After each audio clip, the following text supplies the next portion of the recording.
जय श्री बालाजी। प्रिय दर्शकों, आज हम सुनेंगे सोमवार व्रत की कथा व सोमवार व्रत की विधि। प्रिय दर्शकों, सोमवार का व्रत साधारणतया दिन के तीसरे पहर तक होता है। तीसरा पहर यानी 12 से 3 बजे तक। व्रत में फलाहार या पारण का कोई खास नियम नहीं है, किंतु यह आवश्यक है कि दिन रात में केवल एक समय भोजन करें। सोमवार के व्रत में शिवजी पार्वती का पूजन करना चाहिए। सोमवार के व्रत 3 प्रकार के हैं: साधारण प्रति सोमवार, सौम्य प्रदोष और 16 सोमवार विधि तीनों की एक जैसी है। शिव पूजन के पश्चात कथा सुननी चाहिए। प्रिय दर्शकों, अब हम सोमवार व्रत की कथा सुनते हैं। एक बहुत धनवान साहूकार था, जिसके घर धन आदि किसी प्रकार की कमी नहीं थी, परंतु उसको एक दुख था कि उसके कोई पुत्र नहीं था। वह इसी चिंता में रात दिन रहता था। वह पुत्र की कामना के लिए प्रति सोमवार को शिवजी का व्रत और पूजन किया करता था तथा सायंकाल को शिव मंदिर में जाकर शिवजी के श्री विग्रह के सामने दीपक जलाया करता था।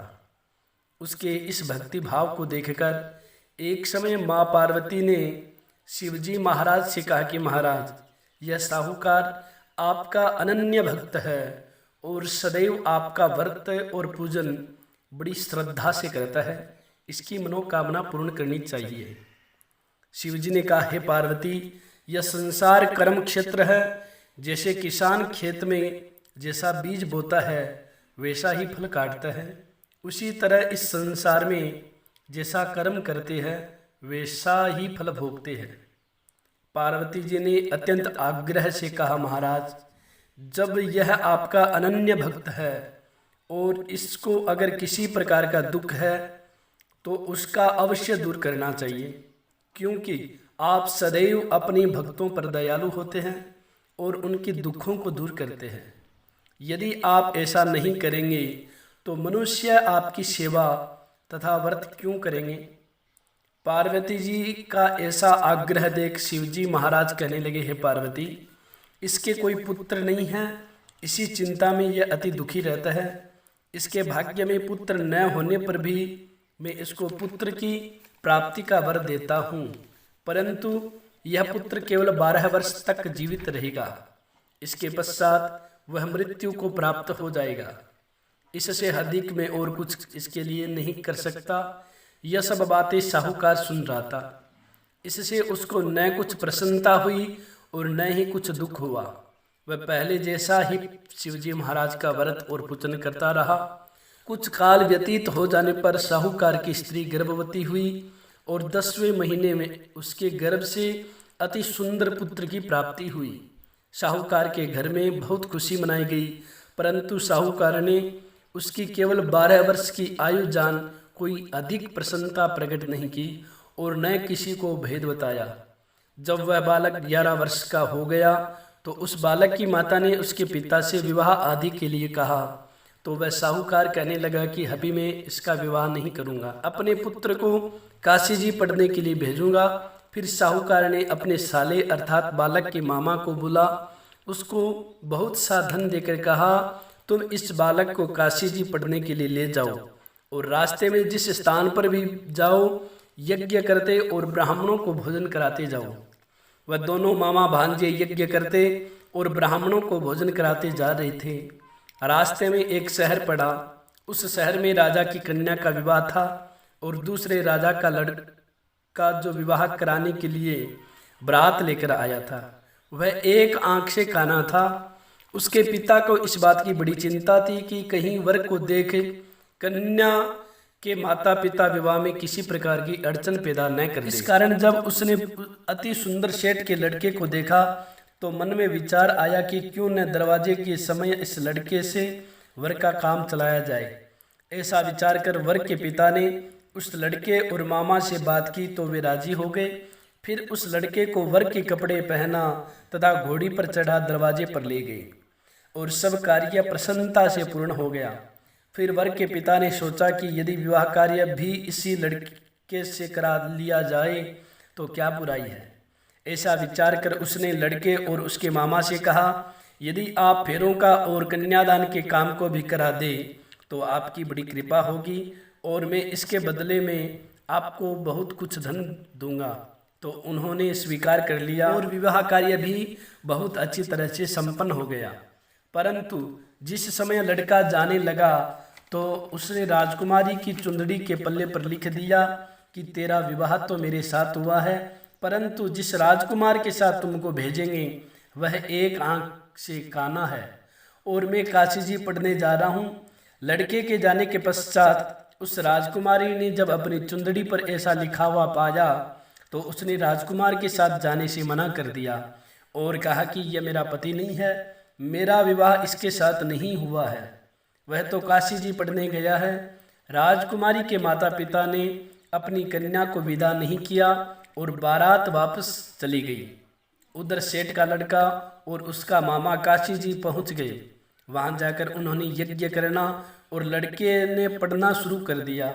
जब लड़के की आयु 12 साल की हो गई, उस दिन उन्होंने यज्ञ रचा रखा था कि लड़के ने अपने मामा से कहा, मामा जी आज मेरी तबीयत कुछ ठीक नहीं है।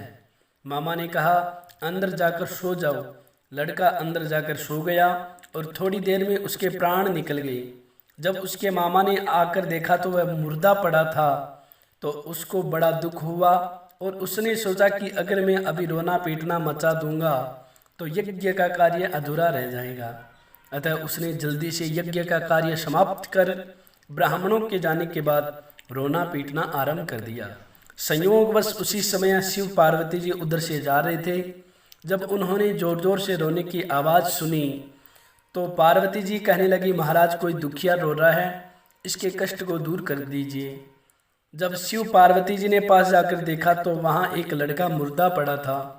पार्वती जी कहने लगी, महाराज यह तो उसी सेठ का लड़का है जो आपके वरदान से हुआ था। शिव जी कहने लगे, हे पार्वती इसकी आयु इतनी थी सो वह भोग चुका। तब पार्वती जी ने कहा, हे महाराज इस बालक को और आयु दो, नहीं तो इसके माता पिता तड़प तड़प कर मर जाएंगे। पार्वती जी के बार बार आग्रह करने पर शिव जी ने उसको जीवन वरदान दिया और शिवजी महाराज की कृपा से लड़का जीवित हो गया। शिव पार्वती कैलाश चले गए। तब वह लड़का और मामा उसी प्रकार यज्ञ करते तथा ब्राह्मणों को भोजन कराते अपने घर की ओर चल पड़े। रास्ते में उसी शहर में आए जहाँ उसका विवाह हुआ था। वहाँ पर आकर उन्होंने यज्ञ आरंभ कर दिया तो उस लड़के के ससुर ने उसको पहचान लिया और अपने महल में ले जाकर उसकी बड़ी खातिर के साथ ही बहुत दास दासियों सहित आदर पूर्वक लड़की और जमाई को विदा किया। जब वह अपने शहर के निकट आए तो मामा ने कहा कि मैं पहले तुम्हारे घर जाकर खबर कर आता हूँ। जब उस लड़के का मामा घर पहुंचा तो लड़के के माता पिता घर की छत पर बैठे थे और यह प्रण कर रखा था कि यदि हमारा पुत्र सकुशल लौट आया तो हम राजी खुशी नीचे आ जाएंगे, नहीं तो छत से गिरकर अपने प्राण खो देंगे। इतने में उस लड़के के मामा ने आकर यह समाचार दिया कि आपका पुत्र आ गया है, तो उनको विश्वास नहीं आया। तब उसके मामा ने शपथपूर्वक कहा कि आपका पुत्र अपनी स्त्री के साथ बहुत सारा धन लेकर आया है। तो सेठ ने आनंद के साथ उसका स्वागत किया और बड़ी प्रसन्नता के साथ रहने लगे। इसी प्रकार से जो कोई भी सोमवार के व्रत को धारण करता है अथवा इस कथा को पढ़ता है और सुनता है उसकी समस्त मनोकामनाएं पूर्ण होती है। बोलिए शंकर भगवान की जय हो। प्रिय दर्शकों, अगर आप सभी को यह कथा अच्छी लगी हो तो आप इस वीडियो को ज़्यादा से ज़्यादा शेयर अवश्य करें। हमारे से जुड़े रहने के लिए हमारे चैनल को जरूर सब्सक्राइब करें। लेटेस्ट अपडेट पाने के लिए बेल के आइकन को दबाएं। प्रिय दर्शकों, सनातन धर्म में जितने भी व्रत त्योहार होते हैं उन सभी व्रत त्योहारों की कथा, उन सभी व्रत त्योहारों के मुहूर्त इस रामदूत एस्ट्रो चैनल पर अपलोड किए जाते हैं। तो आप सभी से पुनः निवेदन करता हूं, आप हमारे से जुड़े रहने के लिए हमारे चैनल को जरूर सब्सक्राइब करें। ऑनलाइन कुंडली दिखाने हेतु आप हमसे संपर्क कर सकते हो व्हाट्सएप पर मैसेज करके या फ़ोन करके।